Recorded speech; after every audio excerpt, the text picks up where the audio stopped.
हमारे साथ हैं जाने माने शायर व गीतकार डॉक्टर राहत इंदौरी जी। सर, आपका बहुत बहुत स्वागत है। बहुत बहुत शुक्रिया, वेलकम। पेंटिंग करते थे, शायर बन गए। शायर बन गए तो फिर पेंटर वो कहाँ गया शायर के अंदर का? नहीं, एक किसी का मशहूर शेर है, मुझे याद आ रहा है कि हर आदमी में होते हैं 10-20 आदमी, जिसको भी देखना हो लगातार देखना। तो मेरे अंदर भी एक पेंटर, एक शायर, एक छोटा मोटा खिलाड़ी, एक विद्यार्थी, ये कई लोग मिलजुल कर पढ़ रहे थे। और बचपन दौड़ते दौड़ते दौड़ते किधर चला गया पता नहीं चला, और जवानी की दहलीज पर कदम रखते रखते जो शायर था वो मेरे पेंटर को ओवरटेक कर गया। दोनों साथ साथ थे। असल में पेंटिंग करना और शायरी करना, मैं समझता हूँ कि ये दोनों जुड़वा बहनें हैं। एक तो कैनवस पर ब्रश से कुछ पेंटिंग कर देना और एक कागज़ पर कलम से कुछ लिख देना, दोनों अभिव्यक्ति का ज़रिया है। तो दोनों में की जो तब्दीली आई उसमें मुझे कुछ अलग से नहीं लगा, लेकिन अचानक शायर ने अपने होने का जब ऐलान किया तो मैं फिर आहिस्ता आहिस्ता आहिस्ता अपने पेंटर को भूलने लगा। लेकिन उसने मेरा आज भी पीछा नहीं छोड़ा। पेंटर में आज भी हूँ, और कोई मौका ऐसा आता है कि अपने कोई दोस्तों के लिए कुछ काम करना होता है, किसी अपने घर के लिए कोई काम करना होता है, तो मैं कभी कभी ब्रश ज़रूर उठा देता हूँ। मैंने अभी आप बनाते हैं? अभी मैं दोस्तों की किताबें वगैरह उसके कवर करता हूँ। कुछ दोस्तों के घरों के लिए पेंटिंग वगैरह का जी चाहता है, इसलिए कि वो उसी मिट्टी का बना हुआ हूँ, जिस पेंटर भी उसी मिट्टी का बना हुआ है जिस मिट्टी का शायर बना हुआ होता है। पहला मुशायरा याद है आपको? जब ये कोई 70-72 की बात है। इंदौर के पास ही एक कोई छोटी सी जगह होती है, वहाँ पर एक एग्ज़िबिशन होता है, उसमें एक मुशायरा होता था। ये 70 का मतलब आज से कोई 40-45 साल पहले। तो वो मेरा पहला मुशायरा था। वहाँ पर किसी तरीक़े से, जिसे आम बोली में, ज़ुबान में, भाषा में तो नहीं, लेकिन आम बोली में कहा जाता कि जुगाड़ करके वो हम पहुँचे थे। और लेकिन इत्तेफाक ये हुआ कि उसमें उस वक्त के, यानी सन 70-72 के 60s वगैरह के जो बड़े टॉपर्स पोइट थे उर्दू के, खुमार बाराबंकी, कैफ भोपाली, आलम फतेहपुरी, बेकल उसाई वगैरह वगैरह वगैरह, वो तमाम लोग थे। वो पहले ही मुशायरे में उन्हें कुछ लगा कि ये लड़का शायद कुछ अलग है। जैसे आमतौर पर शायर पैदा होते हैं, जवान होते हैं, बूढ़े होते हैं और मर जाते हैं, लेकिन कुछ अलग उन्हें लगा। तो मुझे फिर उसका नतीजा ये निकला कि पूरे इतने अजीम और इतने बड़े मुल्क में मुझे इंट्रोड्यूस होने में ज़्यादा वक्त नहीं लगा। मैं 1.5 बरस में, 2 बरस के अंदर पूरे देश में पहचाना जाने लगा। ये मेरे लिए फ़ायदे की बात। पहली गज़ल कब लिखी? कुछ ये एक ऐसा सवाल है जो हर जगह किया जाता है, हर पत्रकार करता है, और हर पत्रकार को मैं एक शेर सुना देता हूँ कि ये मेरा पहला है, लेकिन हर बार झूठ बोलता हूँ। तो वो मुझे नहीं याद है, लेकिन अगर आप जिद करेंगे तो मैं कोई सा भी सुना दूंगा, लेकिन ऐसा नहीं, ऐसा कोई भी ना सुनवाएं, इसलिए कि झूठ बोलने में आप चले जाएंगे, फिर मैं बहुत देर तक सोचता रहूँगा कि यार मुझे झूठ नहीं बोलना चाहिए था। सन 70 से लेकर ये जश्न अदब, इस दौरान मुशायरे अदब की वो पूरी महफिल कितना बदलाव आया? लगभग सब कुछ ही बदल गया। यानी मुशायरा के जो वैल्यूज़, जो क़दरें, जो तहजीबी इज्तिमा जिसे कहा जाता था, वो लगभग ख़त्म हो गया। अगर आप सोचते हैं कि किसी मुशायरे में जाकर वहाँ के स्टेज से, वहाँ के मंच से अदब तलाश कर लेंगे, साहित्य तलाश कर लेंगे, उर्दू लिटरेचर या उर्दू तारीख़ का जायज़ा ले लेंगे, तो आपको मायूसी होगी, इसलिए कि सब कुछ बदल गया जो था वहाँ पर। पहले किसी ज़माने में ये कहा जाता था कि अब माएँ अपने बच्चों को मुशायरों में भेजती थीं, और वो ये कहती थी कि जहाँ हम भेज रहे हैं वो एक ऐसी पाठशाला है, एक ऐसा मदरसा है, एक ऐसा स्कूल है जहाँ कापी और पेन की ज़रूरत नहीं होती है, सिर्फ समातों की ज़रूरत होती है, सुनने की ज़रूरत होती है। और बच्चों को इसलिए भेजा जाता है कि कुछ सीख कर आए। लेकिन अब फूहड़ लतीफ़ों की तरह के बजाय की जगह उसने ले ली, मुशायरों ने की जगह फूहड़ लतीफ़ों ने ले ली।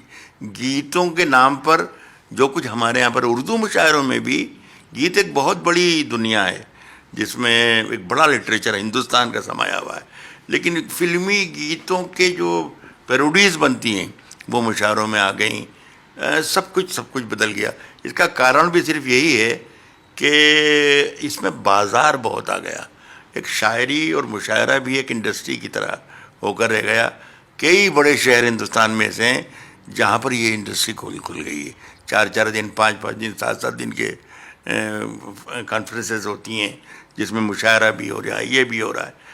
तो बाज़ार जहाँ पर आ जाता है वहाँ पर मेयार ख़त्म हो जाता है।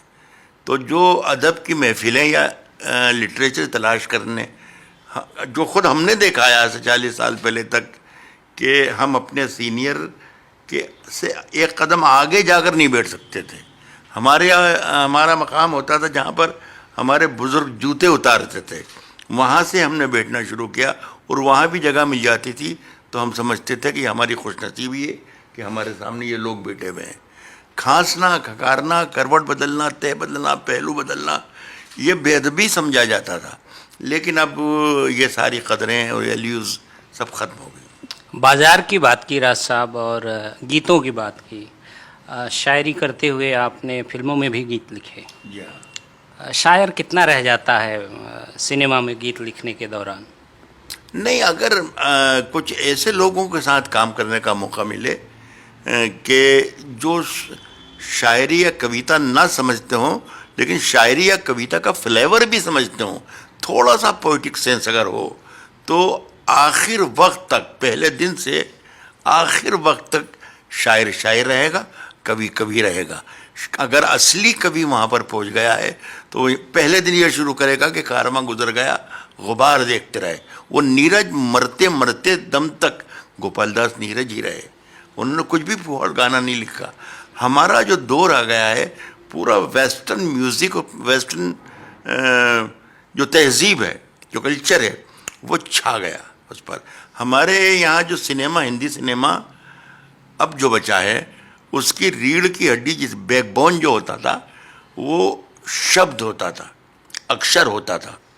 और ये शब्द और अक्षर जो है, अक्षर के माने जिसको विनाश ना हो, लेकिन वहाँ विनाश हो गया, सब खत्म हो गया। म्यूज़िक कंपोज़र जो है, उसके हारमोनियम से जो डमी शब्द निकलते हैं वो गीत का मुखड़ा बन जाता है ना। डंक टेका डंक टेका डंक टेका डंक टेका, ये शब्द कोश में नहीं है लेकिन ये शब्द है और पूरा देश इसे गा रहा है, पूरा देश इसे गा रहा है। तो ये इसका मतलब ये कि हमारा शब्द वहाँ से मर चुका है। तो ये तब्दीली आ गई। प्रोड्यूसर और डायरेक्टर्स और फाइनेंसर ख़ास तौर पर उनकी मुट्ठी में बैठकर शायर को लिखना पड़ता है, कवि को लिखना पड़ता है। उसे कुछ मतलब नहीं कि क्या लिखा जा रहा है, क्या नहीं लिखा जाना चाहिए। वो ये चाहता है कि मैं अगर 50 करोड़ या 100 करोड़ किसी हिंदी सिनेमा में लगा रहा हूँ तो 3 महीने के अंदर ये 100 करोड़ का 150 करोड़ होकर मेरे पास वापस आ जाना चाहिए। और इन्हीं कंडीशन पर फिल्में बनती हैं और चलती हैं ये जो ख़ास तौर पर कहना चाहिए। आपका कोई तजुर्बा किसी गीत के दौरान इस तरह से रिंग टोन्स मिल गए हों और उसमें अल्फाज भरने को? नहीं, ये तो सभी गानों के लिए हो गया। मैक्सिमम गाने ऐसे होते हैं जिसकी ट्यून पहले बना ली जाती है और बाद में बोल भर दिए जाते हैं। हमारे एक राइटर थे, उर्दू के बड़े मशहूर लिरिक राइटर भी थे, कैफी आज़मी साहब। उन्होंने इस ये सिस्टम के बारे में एक बात बड़ी शानदार कही थी कि बिल्कुल ये तरीक़ा ऐसा ही है कि पहले कब्र खोद दी जाती है, फिर उसके साइज़ का मुर्दा तलाश किया जाता है। हमें भी उसी तरीके से काम करना पड़ा वहाँ पर। मैंने कोई 20 बरस अपनी ज़िंदगी के वहाँ पर गुजारे हैं हिंदी सिनेमा में, बम्बई नगरी में। और इस 20 बरस में कोई 2-3 बरस भी मेरे पास ऐसे नहीं होंगे कि अगर ये डेज अगर मैं काउंट करूँ कभी 4 दिन, कभी 8 दिन, कभी 15 दिन, कभी 1 महीने, कभी हफ्ता भर वगैरह वगैरह। तो 2 बरस भी बम्बई में नहीं रहा, मतलब 700 दिन नहीं रहा वहाँ पर मैं, 365 दिन, 300 कभी नहीं रहा। लेकिन इसमें मैंने मैक्सिमम काम किया है, कोई 4 दर्जन फिल्में, सुपर डुपर डायरेक्टर, प्रोड्यूसर, ये वो। मैंने छोटे से छोटे डायरेक्टर डेविड धवन से लगाकर एन चंद्रा तक, राजकुमार संतोषी तक, और विधु विनोद चोपड़ा तक, इतने बड़े लोगों के सबके साथ मैंने काम किया। म्यूजिक डायरेक्टर भी रहमान तक में से मैंने काम किया, अन्नू मलिक से लगाकर। राज साहब, आपके शेर संसद में भी पढ़े जाते हैं, सड़क पर भी लोग पढ़ते हैं, बच्चे से लेकर बूढ़े तक। क्या है ये रिश्ता शायरी, सड़क और सियासत का? नहीं, शायरी सड़क और सियासत नहीं, बल्कि देश, धर्म और कर्तव्य है।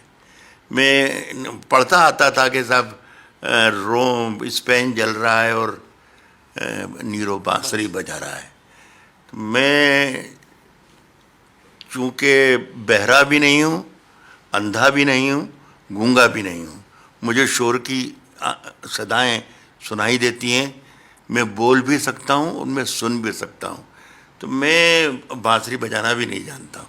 मेरा शहर अगर जल रहा है और मैं अगर कोई गज़ल गा रहा हूँ, रोमांटिक गज़ल गा रहा हूँ, तो मैं अपने फ़न से, अपने देश से, अपने वक्त से, अपने माहौल से, अपने आसपास से, अपने साथियों से, सबसे दगा कर रहा हूँ और अपने फ़र्ज से मुंह मोड़ रहा हूँ। तो यही होता है कि जब मुझे एक कोई हवा ऐसी आती हुई दिखाई देती है कि जिससे मुझे ख़तरा होता है कि यार ये हवा कहीं किसी बुझने वाली या मरने वाली चिंगारी को हवा तो नहीं दे देगी, और ये चिंगारी कहीं शोला तो नहीं बन जाएगी। तो मैं कोशिश करता हूँ कि हवा का रुख मोड़ दिया जाए। उसके लिए मेरे पास तलवार नहीं है, उसके लिए मेरे पास बंदूक नहीं है, उसके पास मेरे पास लफ्ज़ हैं, और उस लफ्ज़ को मैं चीखता हूँ, इसलिए कि मैं चीख सकता हूँ। मुझे अफसोस वही है कि जो लोग बोल सकते हैं वो गूंगे हैं इस दौर में, जो लोग चीख सकते हैं वो खामोश हैं इस दौर में। बस यही अफसोस है। और मैं चाहता हूँ कि मेरा फ़र्ज़, अगर ईश्वर ने, अगर अल्लाह ने मुझे ये मेरी ताकत मेरे बोलों में, मेरे कलम में, मेरी आवाज़ में दी है, तो ये मैं अपने देश हित में करता हूँ। और कभी भी मैं सियासत और सरकारों ने मुझे कभी भी पसंद नहीं किया, मुझसे खफा रहती हैं। लेकिन मैं सबसे इश करता हूँ, कोई भी हुकूमत करे, कोई सी भी पार्टी हो, लेकिन ये देश, मेरा देश वही रहे जो मेरे बुज़ुर्गों ने मुझे अपनी कहानियों में सुनाया था और मैंने अपनी किताबों में पढ़ा है। एक सवाल और करूँगा राज साहब, पिछले दिनों एक खबर आई थी कि अल्लामा इकबाल की नज़्म कहीं पर बच्चों ने पढ़ी और वहाँ के अध्यापक को परेशान किया गया। तो ये शायरी की क्या कोई हदबंदी, कोई सरहद होती? शायरी को समझने में फ़र्क आ जाता है। शब्द ही शायरी होता है, लेकिन शब्द के डायमेंशन कितने हैं, जाविये क्या हैं, मतलब क्या क्या और क्या क्या मतलब निकाले जा रहे हैं। मैं समझता हूँ वो एक हमद है।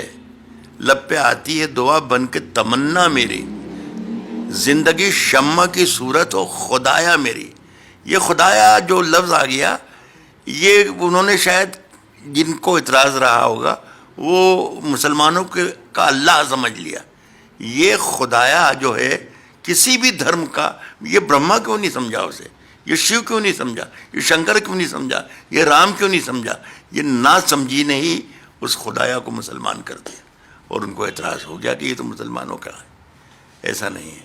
मैं कोई 50 बरस पहले लता मंगेशकर का एक गीत राज कपूर साहब का था, जागो रे मोहन प्यारे, ये जागते रहो एक फिल्म का सॉन्ग था।